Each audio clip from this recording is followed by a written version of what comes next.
Hey, everybody, welcome to the Ronline Report. We have an incredible guest today. You can see my shirt, the Legion Sports Fest. I'm going to be at that event next weekend out in Long Beach, California. This man is going to be making his debut in the 212 division. He is 84 years old. He's been competing since the late 60s. He competed in his 30s, 40s, 50s, 60s, 70s, 80s. I'd need another whole Ronline show just to read you all the contests he's won in that time. But please meet Arthur Peacock. How are you doing, sir? Hey, what an intro. Thank you. I'm blushing here, but thank you very much. It's an honor to be finally recognized. It's something that it makes me very, very humble, because our beautiful sport of bodybuilding has been taking a lot of heat, and I would like this to say, hey, wait a minute, there's some still people that worship the sport and do the right thing, and I appreciate this opportunity to talk to you. I really do. Yeah. I'm a week out from the show that Legion thing, and I'm just I don't know. I'm kind of almost tongue tied, and I just waffle on instead of being reality. Anyway, yeah. Well, I'll help you out. I want to give some background on you if we could. So, you were born back in 1935, is that right? Yeah, 1935. Wow. Okay. My parents, if they were alive, they'd be older than you. But anyway, so you grew up in London, England, and you came to the U.S. when? 1965? That's right. Yeah, 1965. Now, what'd you come over for? Just for a better life or anything specific? You got it. I'm glad you said that. I came for a better life because I'd been in the Air Force and I traveled all over the world. And I decided for the working man, America was the place to live. And then it just so happened the Beach Boys hit the scene, and I just got blown away with their surfing music. And I said, I'm a water polo player. I'd love to surf. So that's kind of in a long way around. I ended up in Venice Beach. Wow. And the downside to that, if you like, I never did surf. I became a bodybuilder. Oh, you never did surf? Oh. Yeah. Did you used to watch all those dopey Frankie and Annette movies where they'd be beach blanket bingo and all that? The beach party, yeah. But cool no, I was a little bit too adult for that. But it was just that music just did something to me. There was a sense of freedom that being by the ocean can give you. It's really hard to understand, but that was it. So anyway, but basically, it was to chase a lifestyle. I knew America, because I traveled all over, was the place for the working man. I wouldn't say that's true anymore, but that's why I came here. I loved it then. I love it now, and yeah, it's been. So you happened to be in the right place at the right time, because 1966, I believe, was Joe Gold opened up Gold's Gym right there on Main Street, a block away from the boardwalk and the beach, and you were actually one of the very first members. Is that right? That's true. Not only that, Ron, but I have a check I made out to Joe, and he signed on the back that I have in my archives, an actual check of 1966. Yeah. So yeah, I knew Joe. He made the equipment in his backyard, and but boy, he always ran the vacuum cleaner when I was working out. And always screaming about putting the weights back, And he had a guy called Zabo that was the manager, and Zabo was quite a card. Irving. And Joe would go play volleyball, and Zabo would kind of run the gym. So it was great time. No bodybuilders just in that time, So that's what I could ask you. I can't even imagine, now there's gyms all over the place, everywhere, and lifting weights, training and all that. It's not looked upon as strange at all. But back then it was a very unusual thing. Not many people weight trained. How did you even gravitate toward it? Because most people would have looked at that and said, "Oh, that's ridiculous. Why are these guys lifting all those weights all the time?" Interesting. How I got into it was I was working for the phone company. One of the fellow workers came in, told me about this gym, and I'd been working out a little bit in a garage, just nothing, because it was always a jock. I was a swimmer, I was in great. I looked like I'd been lifting weights for about 3 years, at a bodybuilder. I just had that natural physique, and so I started there, and then one day. This is how I got into bodybuilding aspects of it. One day, a guy called Rick Wayne came in who wrote for Joe Reader's magazine. Wayne. And said, if you guys want to support what we're doing, why don't you come down to the LA auditorium and watch the bodybuilding. Hmm. So I get, yeah, well, okay. I'm kind of embarrassed. So I went, and this is interesting, Ron, because I looked up there and I said to myself, I could do that. And that's how it started, you know. Wow. And Wow. then I ended, I think it was the next year, and I was shaking so bad, so out, I didn't know what posing was all about. And when I came off of the stage, I said, that's the last time I'm not going to be a poser. And I literally went from that moment on to ended up being the best poser in the world because I won it in the universe in America. But you asked me what started it off. And Yeah. that's kind of got it into me. Yeah, I could do that without even realize now.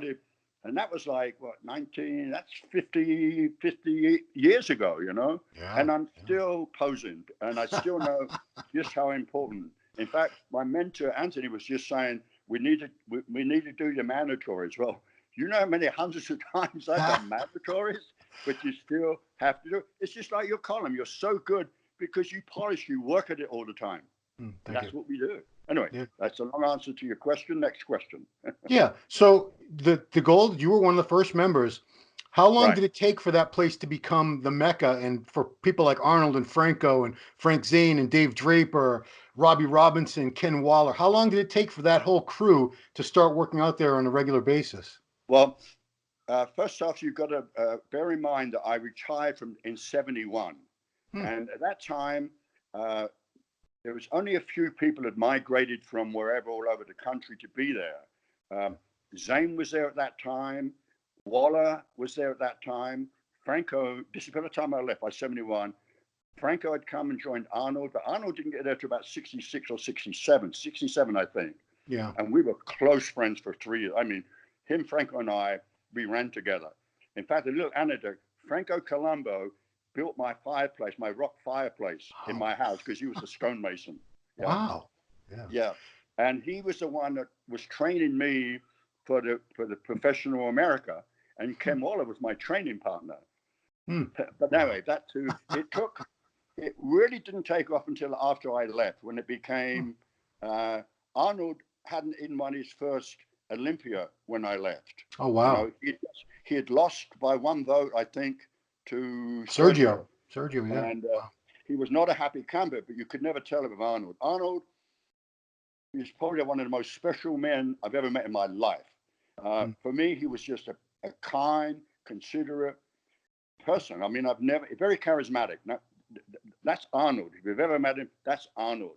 And he'll be the first to tell you if you ever run into him that we were really good friends. But hey, I moved to Northern California in 71. That's 48 years ago. And he became a Mr. Olympia, and then he became a movie star, and so on and so on and so on. And he isn't done by any means. But Arnold still remembers. So He was also your governor for a few years. Pardon me? He was your governor for a few years also. Nobody's my governor, buddy. Well, if you were living in maybe California. maybe Anthony, because I listen to Anthony and nobody else. Okay, fair enough, fair enough. No, He's a good. I'm curious about the training because I see Arnold's old routines. He trained every body part three times a week. He was in there 6 days a week, twice a day. Did you follow that? Did everybody pretty much follow that? We trained everybody. There was just a handful of us that trained like that. Arnold and I would train in the morning. Then we'd go down to the beach and we'd have breakfast at a place called Germans, or we'd go to Zucchi's, or we'd go to Java Time. We'd go home, hang out, and then we'd go to go and train again, you know. And it was like we'd have Franco would be in the kitchen making the protein drinks, and Arnold and I would be crashed somewhere in his pad. And then we'd get up and go. It was just, it was a completely different lifestyle. But like I say, it didn't take off. Goals really didn't take off until after I left in terms of what it become now and the people that I was there in the original, if you like, old days, you know, where Joe was still making the equipment. You're like this. You didn't wear sweats on the street. You changed in the gym, and you changed out of those to get into your car. And the only color sweats you had were either white or gray. I beg your pardon, brown or gray. Yeah, wow. and we'd finish training, and I'd go to IHOP. and have coffee, and we'd go to the beach. But you would almost be embarrassed to be a bodybuilder walking on Venice Beach, because Really? when I competed with sometimes, Ron, there'd only be 4 competitors, and we'd go on after the weightlifters in a gymnasium somewhere with a naked light bulb as the floodlight, and you look at the presentations now. So it's just like when I do a Chris Menace show, which is probably the finest shows on earth, I'm going, I can't believe this, and it used to cost me $2 to enter, and my girlfriend, whatever, was free. Now it's costing me, when I do a show, up to $800 to $1,000. That's pretty prohibitive. And the trophies now, when I got my national trophies, I almost gave it back to them. I thought it was broken. The little thing had no head, no arms, and it must have cost them all of $18 somewhere. Wow. And I've got trophies that I won in the 60s that are 6 foot high, and they're marble. It takes 2 guys to lift them. Wow. Yeah, and the entry fee was maybe $5. Wow. So yeah, I've been around. Like you asked me about NABA, I've done NABA, but I was around when the NPC started. Yeah. I'm here. I'm going on about it. So let's get back to the viewers will probably want to know some relevancy with your questions. So go right ahead. I'm sorry, I keep digressing. When you say it was embarrassing to be a bodybuilder back then. I know there were so few bodybuilders back then compared to today. But it was also, it had to be like a more of an elite group. You must have felt more special because there weren't that many of you. I mean, probably in the whole world, there weren't more than 1,000, 2,000 really serious bodybuilders, where now, any major city, you're going to have a few thousand. But, when you went out in public, did people stare at you? Did they make remarks? What was it like? They did, but I was just it was just a hobby. I didn't think about it. I would get embarrassed because I was always in great shape. I always looked buff, so I got people looking at me anyway, regardless of the fact that I was a bodybuilder. Okay, but talking about being embarrassed, and I'm going to show you a little anecdote about Dave Draper. Dave Draper, when he won the America, he was so embarrassed about people making comments to him, he retired from bodybuilding, never competed again. Wow. Just because of that, because he was just too embarrassed. Yep. And that's a fact. And I know Dave, 40, 50 years. That's something that you can share with the audience. Very few people know that. He was just too embarrassed. Because Dave was different. He was like an original hippie, but he was a bodybuilder and a great guy. Him and I were great, great, great friends. Yeah. He made furniture for like all the guys that worked out at Gold's, right? Yeah, but you know what? Do you know where he got the timbers from the Santa Monica Pier? He'd go and rip the pier apart until they finally busted him. Yeah, that's not good. Arnold, he made a bed for Arnold that was about 8 feet square. Wow. From that, yeah, you did. And I had a little TR3, and his car broke down, and I let him drive that around. And when he lived in that, before he moved up north where he's living now. So, he's a sweetheart, and he really liked yours truly. Him and I, well, most of the old people did. The only person I never really got on, and I really shouldn't say this on air, was Zane. Zane was just, Zane was Zane. Yeah. My story with him, when Zane came from Florida, we had him over at my house for dinner. And he had eaten our food off our table, had the nerve to say, "Oh, I don't associate with bodybuilders." Zabar and I helped him to get a job as a substitute teacher. Yeah. And we went to his school so we could guest post for him, so he could shoot his bow and arrow on the stage. I never liked that. Plus, he said his claim to fame was, the best day of my life is when I beat Arnold. Yeah. Well, stupid. I mean, come on. Arnold was like 19. I don't like the man. Okay, that's fine. I want to get into the story because you turned. I wanted to call this you're making your pro debut, but it's not technically true because you competed as a pro briefly back in 1971. Before we started recording, you were telling me the story of how you ended up becoming a pro and competing in a pro show. Can you tell me how you got the pro card back then, and what pro shows you did? Well, the pro card back then, I think if you go over what we just recorded, is Joe came up to me and said, I would like you to compete in my show, the IFB Mr. International down in Tijuana, I think it was, with Boyako and a bunch of other guys. They didn't hand out a card, okay? Yeah. So it was an IFB Professional Mr. International. 2 weeks later, it was IFB Professional Mr. America. And then I retired. In fact, that was the year that Ed Corney became a Mr. America. They had different divisions in those days. He won the short man class, and I was in the tall man's class. So I never got issued a card. I didn't even know such a thing existed. And then, because it just I don't think there were actual physical cards back then. But there could have been.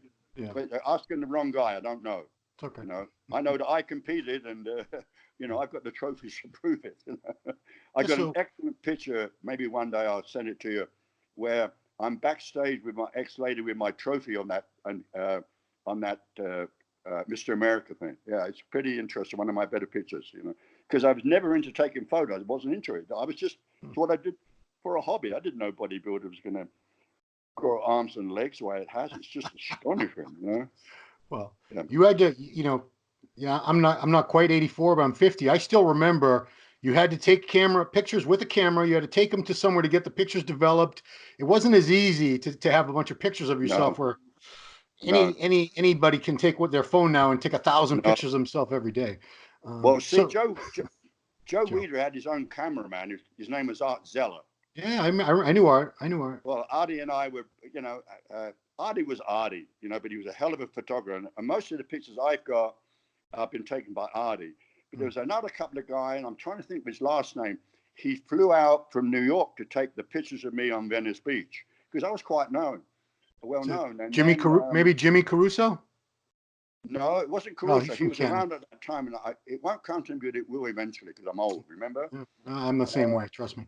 But the guy that was the greatest one was the studio guy out of San Jose. Gosh darn it.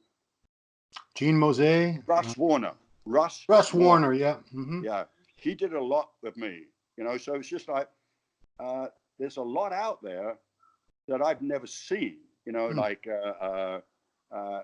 yeah, I had people come and want to, because I was good. I mean, let me tell you, the gold years, and I've written an excellent article to look at those first, was I was an incredible amateur bodybuilder without even realizing. I mean, I won everything, everything there was to win until I retired. And then I came out from retirement. That's another interesting thing is why did I come out of retirement? It's because I heard about the Masters. Well, let's talk about why you retired. First of all, why'd you retire when you just turned pro? Because I couldn't win Mr. America, was not a citizen. Wow. And I wasn't interested in I'm not being a braggart here, far from it. But I was a shoo-in to win that next year. No question.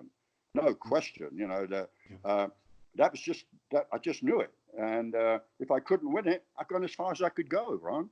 Yeah, but now it's totally different to me. This might be political. Why didn't you become a citizen? Did you not want to be? I couldn't. I hadn't been here long enough. Oh, okay.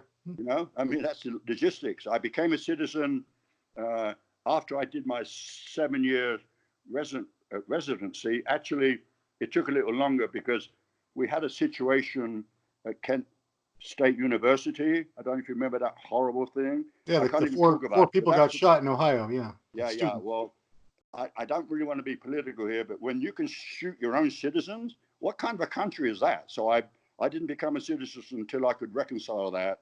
And then eventually I did, not until much later. But then it didn't matter about if you're a citizen not to win Mr. America. They took a lot of things away that diminished bodybuilding, Ron, and I'm sure you saw some of it. Like, you couldn't compete in Mr. America if you hadn't won your state championship. There was just no way. So when you went to do these shows, you were against the best in the country. Right. Well, when you won, you knew that you were beating the best in the country. Now It's like, I see people show up, they shouldn't let them out their bedroom, let alone on the stage, So you see that because they've got the money or they've got the whatever. So you're preaching to the choir on that one. But question, a lot of us talk about, the drug scene today it's out of control. I don't know if you're even aware of Of all the course. things that are used. And I know people Yeah. who spend $10,000, $15,000 to get ready for one contest, just Well, the drugs. Forget about yeah. everything else. What was, Listen, I like what you just said because I've used that as an expression because I knew people. I've done guest posing with uh, guys that had everything. Like, let's take Tom Platz, uncrowned Mr. Olympia, right? yeah, I knew Tom pretty well. We did guest posing. So I've always used him as an example. I said, it's Tom Platz, a double masters, all the money in the world, taking every drug there is, can't win Mr. Olympia. What chance are you? And you're mm, going to spend $7, $8, $10,000 to maybe come 12th? yeah. And I don't think it doesn't make sense. And I still use that logic. I still use that logic. That's Oh, why I stay clean. I I've mean, seen it happen yeah, I because mean, I that, lost. yeah, I'm sorry. tell me about, because people now, the young people assume that guys from that era are lying when they say they didn't use massive amounts of drugs. They You think they're got it. just saying that. But Yeah. what were people using back then, back in the late 60s, Well, early as far as 70s? I know, Decadurabolin, Dianabol, Anavar, but nothing like this stacking and all them stuff. Oh, and Primobolan, which was Arnold's favorite, Yeah, yeah. So Primo, I yeah. know. I mean, I did a cycle. I did a cycle with Arnold and Franco, for the professional America, Yeah. and there was results that people couldn't believe the change. Yeah. But it also, I said, I can't do this. It's not like being holier than thou. Just this not me at all. So I didn't, Hmm. and I'm glad I'm still alive, Yeah. and I mean, and you're gonna, I hate to be a doomsday advocate here, but you're going to see hundreds of bodybuilders start dying in oh in, yeah. in, in, in, in recent years. You're going to see it because Oh they've yeah. taken too much. I know Oh, personally two or three that, they do the insulin thing and then bam, they're dead. I mean, Dead. Arthur, And you, I'm 50 years old, and I can count 30 to 40 people that I knew very, very well that are dead now, that were my oh, age or younger, and they're gone. They're oh dead. my God. And it was, Yeah. their heart, their kidneys, it was Whatever it all is. from drugs. Yeah. But Anyway, I'm curious how you had, how you had the courage, the fortitude, the patience to do it naturally all these years, because I competed naturally for many years, and then I went to the dark side. But yeah. I know how challenging it is. What kept you strong all those years and away from the drugs? Because the temptation must have constantly been there. Well, I know this is going to sound really, really weird, but it's a form of cheating. Well, I mean, if you're in a drug tested show, it's cheating. Yeah, If there's I just looked. I had a neighbour that knew nothing about that, and he just said to me one day, "But isn't that a form of cheating?" And I went, "Oh, not, yeah." So I don't know. I wasn't necessarily being moral. I just didn't. I didn't see it necessary. I had pretty good genetics. I was doing pretty good. I was winning just about everything yeah, uh, that I was going in for. It's just it started to go where I couldn't beat the guys, Ron, because they were using. right. Oh, And so I absolutely. wasn't losing to them. I was losing to whatever drug combination that they had. Yeah, we call it You going know? into a gunfight with a knife.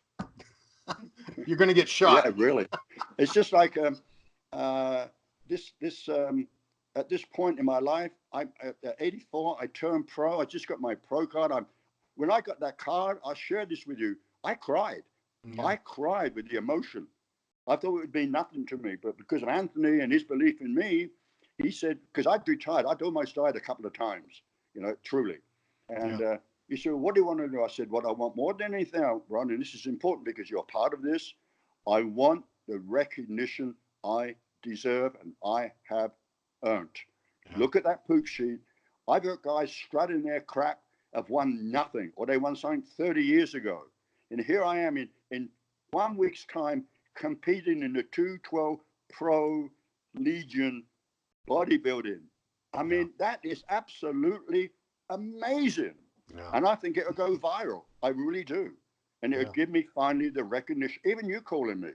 It's giving me the recognition that I've earned and never received. I hope that doesn't sound conceited, No, not at but all. Not nobody at could all. replicate what I've done. No, I Yeah. mean, you've been competing for 53 years. You've won. Uh-huh. I couldn't even count. How many wins have you counted up all the wins? I don't know, 60 something. I don't really know. It's easy enough It's to count up, but it's a lot. there's a couple. And just under 60. It's just under 60. It's just under 60, Andy said, maybe 57, something like that. But there are a couple, if you don't mind me wandering a little bit, there are a couple that I'm extremely proud of. Okay, when I won the Masters USA, there's a black and white photograph of me, and I'm leaning on a sledgehammer, and it was natural. It's so good. It's my favorite picture of me, and people won't believe me, but I was drug free. Anyway, winning that Masters USA was probably the most significant for me, even though I won the America 3 times. And I was pretty excited when I won the Nationals, because that gave me the right to earn a pro card. Yeah. But I have to say, and you know what trophy I have in the center? My very first one, wow. 1968, Mr. Venice Beach. I have it right next to the very last one, and I've got 200 or 300 trophies. You know. Wow. Yeah, that's my. So I know it's a question you didn't ask, but I'd have to say that USA, because it's in the record book, and I've done some I've been extremely proud of. But I think, fast forwarding to when I met Anthony, like he says in 2000, 9 years ago, what it was, to take me from literally a broken man, heart attack. I've had 3 heart surgeries. I've got a plate in my right thigh. I've cut off the fingers of both hands. I've done this, I've done that. You cut off, your fingers were cut off? Yeah. Oh my goodness. On a table saw. And they sewed them back on. And so it's just like Anthony was telling you, at the Contra Costa, they literally, I went off stage into the hospital for surgery, heart surgery, and they had the audacity, because I wasn't, listen to this one. Yeah. They had the audacity to refuse to give me the trophies that I'd won at prejudging, because I couldn't show up at night to collect them. I'm on the bloody gurney. You were disqualified. Didn't they open you up? You had surgery too? Yeah, 3 times. Wow. I've had that day did they open you up that day and put like a stent in or something? Yeah, they opened me up and put some stents in. Wow. And I've had a cervical laminate. I could write, and we're working on writing a book. And broke your arm and your hand. And you know, I fell off the ladder and broke my thumb and anyway, but I've been there, you know, and come back. But this thing, these last few years, and I'm getting back to Anthony now, have probably been the best, where you can go from literally in pieces on the floor. And it's so important here.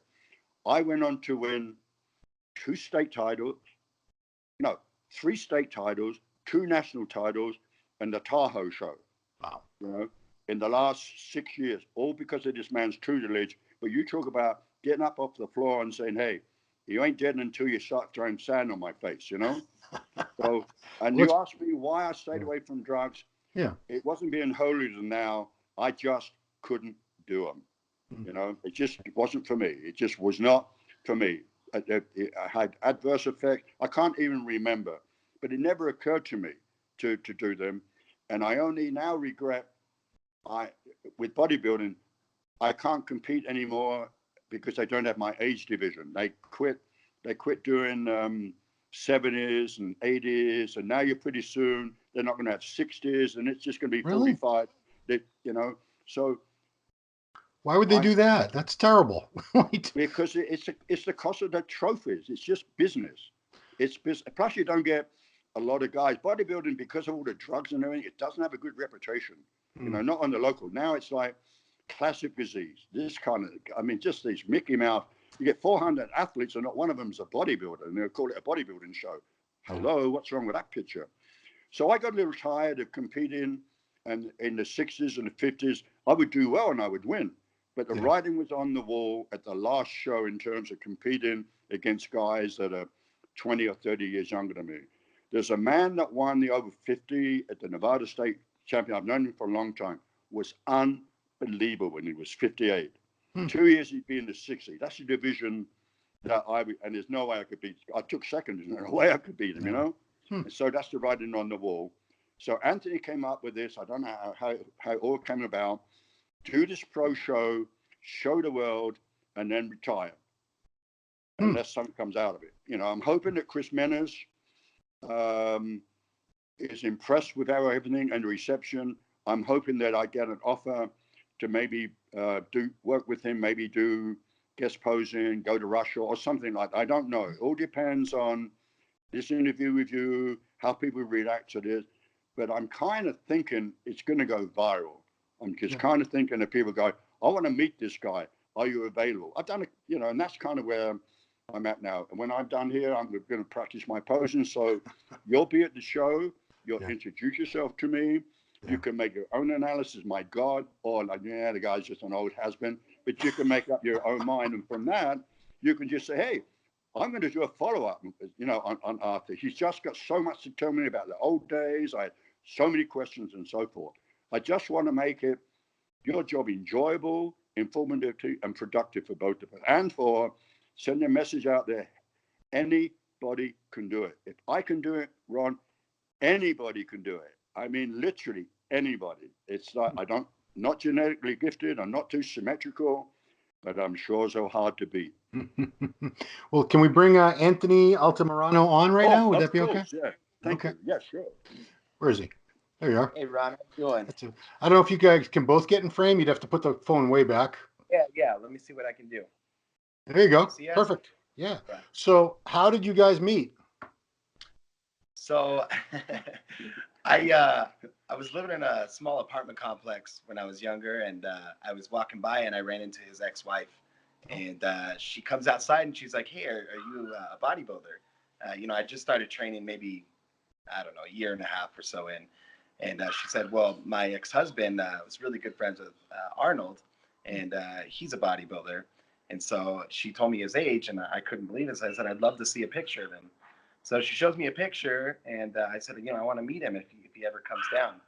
So one day I get home from work, and he's over there visiting with her, and I sit down to meet with him. I walk in, and he's like, huh. So you're a bodybuilder, huh? He's like, what are you, like 210? He just completely calls my weight right away. And I'm like, completely like starstruck by the guy, you know, just because what I believe about Arnold is, you know, he's the godfather. He's the starting of this sport. For sure. He's what made it so special, you know. And so when I hear someone was good friends with him, you know, I just couldn't believe it. And so one day we go down to his house, and I walk into Arthur's house, and you just see hundreds and hundreds of trophies everywhere, you know, and he starts to show me, like, you know, shirts from Gold's Gym and Dave Draper and, you know, all the history behind them. And I mean, I was just like a puppy dog, you know. And so in the beginning, we actually started, he was going to be my coach, and I was going to learn from him. And over time, we actually kind of completely flip-flopped. Tail whack the dog. I became a well-known coach. I have a big team, and I started working with Arthur, and it's because, you know, Arthur's very old school. It's eat and train. That's what he knows, and that's what they knew back then, you know. And now it's a science project. So you know, it's a chemistry project. It is. It really is. You know, all of it. So anyhow, keep going. Yeah. So you know, there's very few people that age who would even dream of working out on a regular basis, let alone, you know, still training like a bodybuilder, eating like a bodybuilder, dieting, posing, doing all this. You know, what do you think makes Arthur so unique that he's still able to do all this at an age where, well, A, most men aren't even alive anymore. They're long gone. But B, if they are alive, they're certainly not doing anything this strenuous. Well, you know, that's awesome. Good question. So, like you just said, that's the first and foremost. There's nobody on this entire earth, not one person, that is doing what this guy's done. Not one. You don't see anybody at that age doing a show. And if you do, they're sure as hell not winning, you know. And this guy, I've watched him walk into a 60s and over class where there's real competitors. You know, it's a real class. It's not like nobody shows up. Yeah. And he's 20 years older. He's at an age where most people are dead or with walkers, and he's whooping their ass, you know, and he's just mopping the floor. And, you know, to see that, and that's what makes him special. That's why he's so different, you know. And I mean, this guy is, he's a damn ox, man. He doesn't fall, you know, and I've watched it myself, you know. The first comeback he made, I remember he was on stage next to a black guy, and we all know black guys have the best genetics, hands down. You know, It's true. It's not racist. It's just true. it's the facts. It's the facts. Yeah. And he's up to this next guy in the 50s and over class. It was a close call. I think the guy, you know, did have Arthur. Arthur was given everything he had, and he was doing 3 classes back to back, 40s, 50s, and 60s. And he gets to the 3rd class, walks off stage. I go backstage, and he's on a gurney having a heart attack. Wow. You know, and I mean, but then, you know, you see the guy, and you tell him, okay, Arthur, it's time to hang your hat up, man. After all this time. Oh yeah, I'm gonna hang my hat up, and then the next year comes, and he's like, "Fuck this, I'm going out and playing." You know, and it's like every year we've done that because this guy eats, sleeps, and breathes this sport. Nobody else breathes this sport more than him. You know. Oh, he does. He does. That's Yeah. right. You know, we breathe. Him and I breathe the same air, and I tell you what, Ron, it's pretty rarefied. I'm breathing it right now, dude. Yep. See, me too. But I'm curious because you know you earned your pro. You were working with him. He got his pro card in 2015, or I should say, earned his pro card in 2015. Didn't accept it. Got it again in 2016, and basically the interviews I saw, it looked like he was retired. He announced his retirement right there. You know, he got pro status and they said, "I'm out. I'm done. Peace out." What made Arthur come back? And did you have something to do with that? And this show that we're talking about, the Legion Sports Fest? Yeah, so you know that's always been a big thing with Arthur. You know, we have had a lot of retirements, and you know, every time we get to it, I mean, the guy's just in love with the sport. You know, this is it's literally his life, and it's a piece of him. But yes, we did, you know, announce that, and that was partly me. But then he would come to me and he'd ask, you know, this is what I do, this is who I am, this is what I love. Can I do it again? And I always say, absolutely, of course I can. You know, and we do every time. You know, every time, every year we've been able to do it. But now we've gotten to a point where I feel that you know, we're beating a dead horse now. I mean, he's done everything any human could ever do. You know, there's no more to accomplish. And so, like I told him, you know, you've never done a pro show where you're officially announced a pro, you're going on as a pro, and you know, finishing strong as a pro. So, you know, let's do that and go out with a bang and finish it off. You know, so that's where we're at. You know, I genuinely, you know, want him to retire though, because I just don't want anything to happen to him. He's my best friend, and I love him. You know, and it's been amazing to watch him do this. But you know, it's time to hang it up. You know, it's time, and I only listen to him because you know, there's so many hundreds of people that got their opinion and don't know you know what. So it's what I'm really after this. I got to be honest. Is I feel in all honesty that NPC should give me a Lifetime Achievement Award. I did their very first show when they first opened up. I've done everything. I won. The same thing with IFBB. Here I am, 48 years later, doing an IFBB, and I have a track record which you have just read. I think, and I stand all you can say, that I want, and I think I deserve Lifetime Achievement Award from both organizations. Then I could retire in peace. That's it. That's all I do. That's all I do this for, and have people be inspired. Like, hey, you can do it. But anyway, with that, Anthony would not happen. And of course, my ex, she's been number one on this. So anyway, I was pretty shocked you're still on good terms with her because you know most marriages. And anyway, I'm curious, Anthony, as far as prepping someone 84 years old. Because you're coach, you prep other people too. Are there any special challenges? Because I mean, I'm 50. I don't get lean as easily as I used to. Are there any special challenges? Anything you guys had to adjust or figure out with Arthur's prep? No. Okay. Oh, absolutely. He's shaking his head. So. Yeah, you know, the biggest thing, like you just said, as you get older, your body just doesn't digest anything the same. It doesn't burn fat the same. It doesn't do anything the same. And so our biggest angle that has, at least for the last few years, we break everything down into small increments. So, you know, rather it be his foods, if, you know, a typical bodybuilder has his 7 meals that he eats, we break them down even smaller if we have to. I keep him up later. I wake him up earlier. You know, we do things smaller so that he can get those multiple naps throughout the day. You know, if you're 20 years old, you can take no naps or 1 nap or sleep 5 hours, you know, and still get it done. But at 84, it's a different body, you know. So that's a big thing, is we do everything piece by piece. And then the training, you know, we do into 2 to 3 sessions a day in small increments. That way, you know, we can get in everything that we need, because we have to focus on those body parts, especially at that age, to keep that muscle up. You know, there's no other option. You have to give it attention constantly, you know. So that's always been the biggest angle at that age, is breaking it up into smaller increments. And then, you know, number 1 too is digestive. You have to be super careful on what he eats, you know, because his body just is, you can't load him up with red meat. I love red meat for contest prep especially, but you can't do that with someone at 84, you know. Does nothing but counterproductive, you know.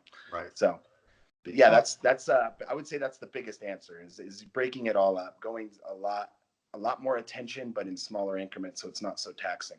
And dealing with my ego. Yeah, that's it. Well, the last name's Peacock. What do you expect? He's a peacock. Yeah, but exactly.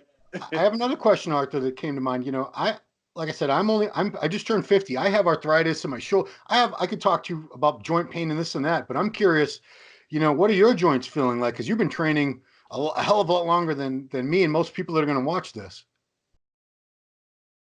How do your joints feel? I don't know.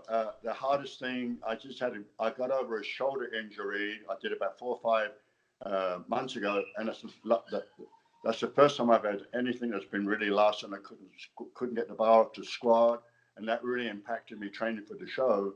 But that's it. In fact, I'm deep squatting now again, which I couldn't do. I had to start off with the bar. I think that's part of what Andy is saying about me. It's my resilience.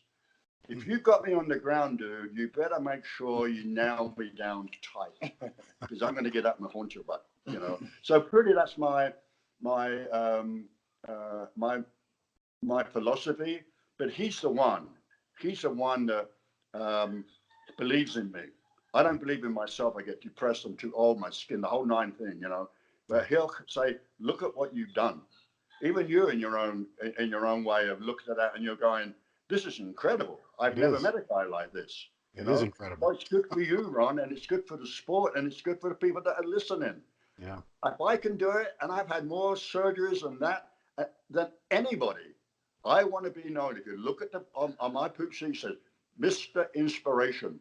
And when people come up to me in the audience and say, "My God, you really inspire me," job done, Arthur. Job done. Move on. So that's where it's at. And I'm looking forward to seeing you. Because I think, make sure you bring a camera. Dude, I take so many pictures. You're gonna say, "Oh, there we go." You're gonna say, "Enough, guy. Leave me alone."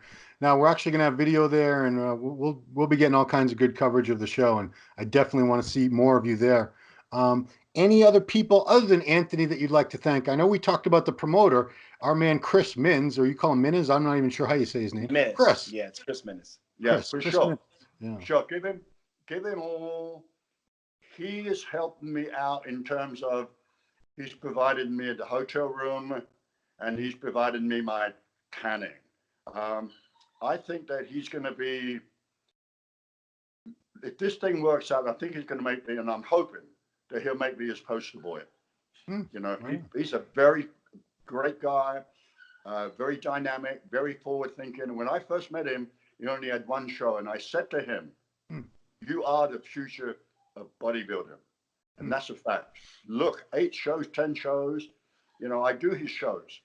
The guy is a showman. He's smart, he's clever, and like I say, he is bodybuilding. It's not the future. He is what bodybuilding is all about. You know, it's time for new leadership, the promoters.